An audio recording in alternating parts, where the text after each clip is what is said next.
ये दिन था 28 अप्रैल 1988 यानी कि 24 अप्रैल 1988। उस दिन अलोहा एयरलाइंस की फ्लाइट 243 हवाई के मशहूर जमाना हीलो इंटरनेशनल एयरपोर्ट से टेक ऑफ करती है। इस फ्लाइट की मंजिल थी होनोलुलु, जिसका फिजाई फासला हीलो से 1 घंटे से भी कम का था। मौसम निहायत खुशगवार था और बाकी तमाम कंडीशंस भी बिल्कुल परफेक्ट थीं। लेकिन दोस्तों, जैसे ही इस हवाई जहाज ने टेक ऑफ किया तो टेक ऑफ करने के कुछ ही मिनट्स बाद जहाज में एक जोरदार धमाका हुआ। ये धमाका इस कदर शदीद था कि पूरे का पूरा हवाई जहाज ही हिलकर रह गया। कई सौ फुट की फिजाई बुलंदी के ऊपर हवाई जहाज के फर्स्ट क्लास पैसेंजर के हिस्से की छत एक जोरदार धमाके से हवाई जहाज से अलग हो चुकी थी। जहाज की छत क्या उड़ी, हवा के थपेड़ों ने पूरे के पूरे जहाज को अपनी लपेट में ले लिया।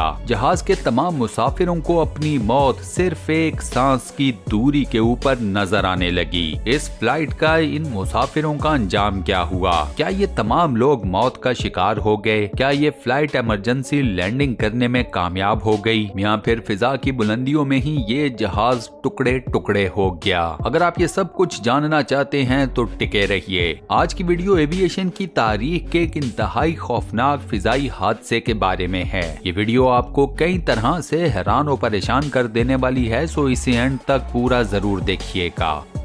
अलोहा एयरलाइंस की फ्लाइट 243 में उस दिन टोटल 89 मुसाफिर सवार थे। पायलट्स को मिलाकर दीगर क्रू मेंबर्स की तादाद थी 6। सो उस दिन इस फ्लाइट के अंदर इंसानी जानों की टोटल तादाद थी 95। जहाज के मेन पायलट का नाम था रॉबर्ट शॉनस्टाइमर। उनके साथ बतौर हेल्पर फर्स्ट लेडी थी मेडेलिन टॉम्किंस। दोनों पायलट्स का फिजाई एक्सपीरियंस 10,000 घंटों से भी ज्यादा का था, खास तौर पर उस जहाज से मुतल्लिक जिस जहाज को इस फ्लाइट में उड़ाया जाना था। ये जहाज था बोइंग 737। इस जहाज की टोटल उम्र 19 साल हो चुकी थी। इसकी बकाया उम्र बची थी सिर्फ 10 साल। उसके बाद ये जहाज हमेशा हमेशा के लिए एक्सपायर हो जाना था। उस दिन फ्लाइट 237 के फ्लाई करने से पहले यही सेम जहाज होनोलुलु से हीलो, माई और कवाई के 3 राउंड ट्रिप्स लगा चुका था। जहाज के उड़ने से पहले इसकी जो टेक्निकल इंस्पेक्शन की जाती है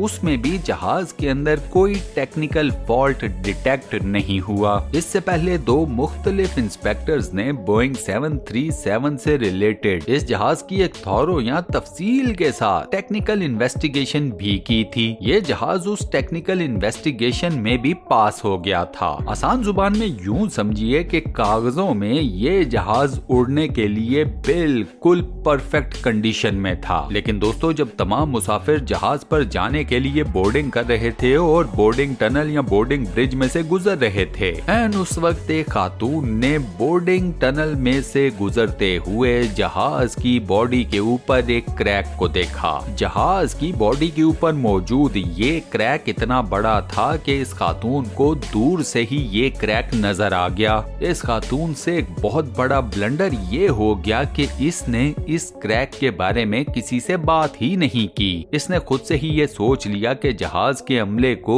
इस क्रैक के बारे में जरूर पता होगा। ये खातून ये बात भूल गई कि अगर हवाई जहाज के क्रू मेंबर्स को इस क्रैक के बारे में पता होता तो ये जहाज कभी भी रनवे से टेक ऑफ करता ही नहीं। लेकिन इस खातून की इस खामोशी के साथ ही ये जहाज रनवे से टेक ऑफ कर गया। आहिस्ता आहिस्ता ये जहाज फिजा की बुलंदियों को चीरता हुआ 24,000 फुट की बुलंदी पर पहुंच गया। ये वो एलिवेशन थी कि जहां पर पूरा जहाज एक जोरदार धमाके से लरज उठा। इस धमाके के फौरन बाद जहाज का एक बहुत बड़ा मलबा कॉकपिट के अंदर आ गिरा। दोनों पायलट्स ने मारे खौफ के जब पीछे मुड़कर देखा तो उनकी तो सांसें ही रुकने वाली थीं। जहाज के कॉकपिट का पूरा दरवाजा ही गायब हो चुका था। इसके अलावा जहाज में फर्स्ट क्लास पैसेंजर जिस एरिया पर बैठे हुए थे, जहाज के उस हिस्से की पूरी छत ही गायब हो चुकी थी। फर्स्ट क्लास एरिया के तमाम मुसाफिर अपनी सीट्स के साथ बंधे हुए थे। वजह ये थी कि जहाज के पायलट्स ने जहाज को स्टेबल करके सीट बेल्ट्स खोलने की अभी इंडिकेशन नहीं दी थी।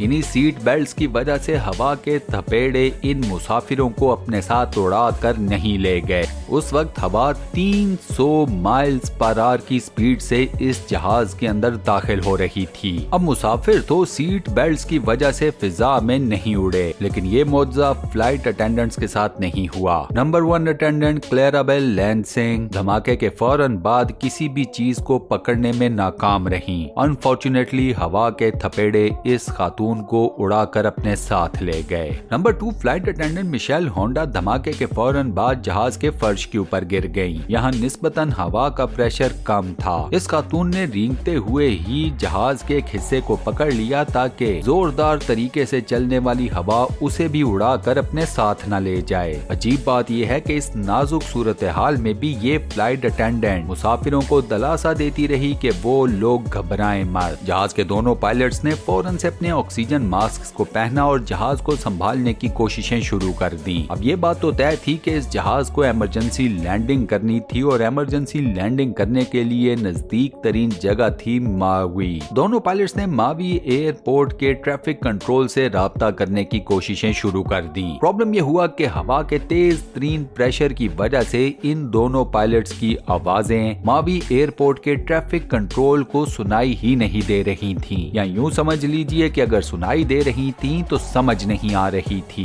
कॉकपिट के अंदर दाखिल होने वाली हवाओं का प्रेशर और आवाज इस कदर ज्यादा जोरदार और तेज थी कि दोनों पायलट्स को भी एक दूसरे की आवाज सुनाई ही नहीं दे रही थी। इसलिए दोनों पायलट्स ने एक दूसरे के साथ हाथों के इशारों से बातचीत करनी शुरू कर दी। दोनों पायलट्स ने जहाज के एल्टीट्यूड को फौरन से नीचे गिराना शुरू कर दिया। एक मौके पर तो इस जहाज के नीचे आने की स्पीड 4000 फुट पर मिनट भी हो चुकी थी, लेकिन ये रिस्क लेने के अलावा इन पायलट्स के पास दूसरा कोई चारा भी नहीं था। इसी दौरान जहाज के दोनों पायलट्स का मावी एयरपोर्ट के ट्रैफिक कंट्रोल के साथ राब्ता बहाल हो गया। दोनों पायलट्स ने इमरजेंसी लैंडिंग और मेडिकल असिस्टेंस की फौरन से दरखास्त दे दी। एयरपोर्ट के ऊपर जहाज की इमरजेंसी लैंडिंग के लिए इंतजामात फौरन से मुकम्मल कर दिए गए। जहाज के दोनों पायलट्स ने जहाज की बुलंदी को मजीद कम कर दिया। रीजन ये थी कि फर्स्ट क्लास पैसेंजर्स को ऑक्सीजन की कमी की वजह से सांस लेने में प्रॉब्लम्स का सामना शुरू हो गया। आप सब लोग जानते हैं कि फिजा में आप जितनी ज्यादा बुलंदी के ऊपर जाना शुरू हो जाते हैं, ऑक्सीजन का लेवल कम होना शुरू हो जाता है। लिहाजा जहाज को उस बुलंदी पर लेकर आना था कि जहां पर मुसाफिरों को सांस लेने में कोई प्रॉब्लम ना हो। जहाज की बुलंदी को कम करने के बाद दोनों पायलट्स को कुछ देर के बाद ही एयरपोर्ट का रनवे नजर आना शुरू हो गया। अब प्रॉब्लम आया जहाज की स्पीड को कम करके रनवे के ऊपर लैंड करवाने का। पायलट्स ने जब जहाज की स्पीड को कम करने की कोशिश की तो उनके दिमागों में एक और धमाका हो गया। जहाज अपनी स्पीड को कम नहीं कर रहा था। जहाज रिस्पॉन्सिव हो चुका था और अब दोनों पायलट्स को जहाज को तेज रफ्तारी के साथ ही रनवे के ऊपर लैंड भी करवाना था। यानी कि दोनों पायलट्स के लिए एक मुश्किल खत्म नहीं हो रही थी तो दूसरी सर पर तैयार खड़ी थी। जहाज के लैंडिंग गियर्स को चेक किया गया तो मालूम ये पड़ा कि लैंडिंग गियर्स भी माल फंक्शन कर चुके हैं, यानी कि लैंडिंग के लिए जहाज के पहिए ही नहीं खुले।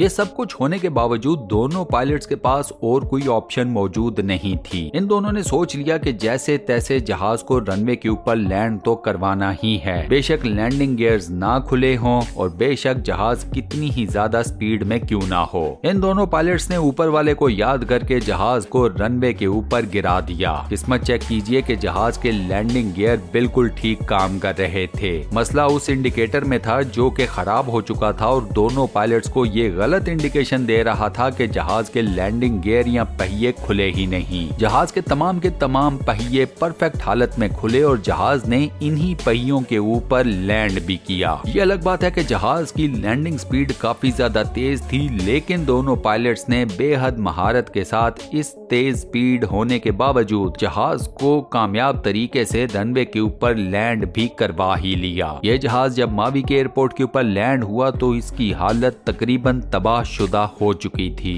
ये जहाज उड़ना तो दूर की बात है, देखने के भी काबिल नहीं बचा था। इस फिजाई हादसे में 89 मुसाफिरों में से 65 मुसाफिर जख्मी हुए। इन 65 में से 8 मुसाफिर शदीद जख्मी थे। इसके अलावा इस हादसे में एक खातून अपनी जिंदगी की बाजी भी हार गईं और ये खातून थी फर्स्ट अटेंडेंट क्लेराबेल लैंसिंग। अफसोसनाक बात यह है कि इस फिजाई हादसे के बाद से लेकर आज के दिन तक इस खातून की बॉडी भी नहीं बरामद हो सकी। इस फ्लाइट अटेंडेंट की बाकियात को सर्च करने के लिए काफी कोशिशें की गईं, लेकिन ये तमाम कोशिशें हो गईं फेल। इस फिजाई हादसे की वजह वही एक क्रैक बना जिसको एक मुसाफिर खातून ने जहाज के ऊपर चढ़ने से पहले अपनी आंखों से देखा था। इसके अलावा इस फिजाई हादसे के बाद अमेरिका की एविएशन फील्ड के अंदर भी काफी ज्यादा कवानीन को तब्दील कर दिया गया। एविएशन इंडस्ट्री के इंस्पेक्शन कवानीन को भी बेपनाह सख्त कर दिया गया। पुराने जहाजों की इंस्पेक्शन और मेंटेनेंस से मुतल्लिक तमाम तर चीजों को तब्दील कर दिया गया। जहाजों के फ्लाइंग आवर्स और उनकी कंडीशन से मुतल्लिक भी तमाम तर लॉज को तब्दील किया गया। कई एयरलाइंस बशमूल अलोहा एयरलाइंस को भारी जुर्माने भी किए गए। ये बात तो तय है कि 24,000 फुट की बुलंदी के ऊपर इस हवाई जहाज को जिस खौफनाक हादसे का सामना करना पड़ा, उसके बाद इस फ्लाइट में मौजूद पैसेंजर्स और क्रू मेंबर्स का सिवाय फ्लाइट अटेंडेंट कैराबेल के जिंदा बच जाना एक मौजज़े से कम नहीं था। और दोस्तों, ऊपर वाले के इसी मौजज़े के साथ हम अपनी आज की इस वीडियो को यहाँ पर करते हैं इख्तिताम पजीर। आज की ये वीडियो आपको कैसी लगी, मुझे इसका फीडबैक नीचे कमेंट सेक्शन में देना मत भूलिएगा। वीडियो को बंद करने से पहले आप लोगों से एक छोटी सी रिक्वेस्ट, और वो ये है कि अगर आपने अभी तक हमारे इस चैनल स्टूडियो 1 को सब्सक्राइब नहीं किया हुआ तो बराए मेहरबानी सब्सक्राइब के बटन पर क्लिक कर दें, साथ बने हुए बेल के आइकन को प्रेस कर दें और नोटिफिकेशंस में ऑल लिखा नजर आएगा उस पर लाजमन क्लिक कर दीजिएगा। अपना बहुत ख्याल रखिएगा। मैं आपसे मिलता हूँ नेक्स्ट वीडियो में।